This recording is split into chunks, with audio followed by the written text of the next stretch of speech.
नमस्कार। आज आठवड्याच्या शेवटच्या कामकाजाच्या दिवशी सकाळी शेअर मार्केट सुरू झाल्यापासून तेजी होती। दिवसभर तेजी वाढतच होती।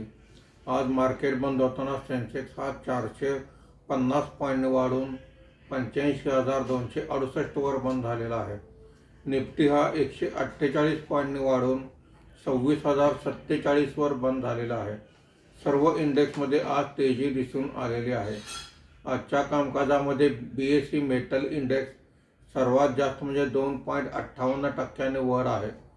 BSE reality index 1.47%, BSE mid cap index 1.14%, BSE small cap index 0.65% वर आहे। आजच्या कामकाजामध्ये निफ्टीमध्ये वाढलेले मुख्य शेअर्स पुढील प्रमाणे: Hindalco 3.37%, Tata steel 3.31%, eternal 2.44%, UltraTech cement 2.19% अशी वाढ आहे। आज निफ्टीमध्ये घसरलेले मुख्य शेअर्स पुढील प्रमाणे: HUL 1.95%, सन फार्मा 0.76%, ITC 0.69%, मॅक्स हेल्थकेअर 0.61% अशी घसरण आहे। आज रुपयाच्या दरात रेकॉर्ड घसरण झाली असून पहिल्यांदाच रुपयाचा दर हा 90.42 प्रति डॉलर असा झालेला आहे।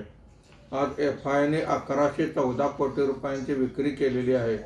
देशीय वित्तीय संस्थांनी 3,869 कोटी रुपयांची खरेदी केलेली आहे। शनिवार आणि रविवार शेअर मार्केटला सुट्टी आहे। सोमवारी पुन्हा भेटूया। धन्यवाद।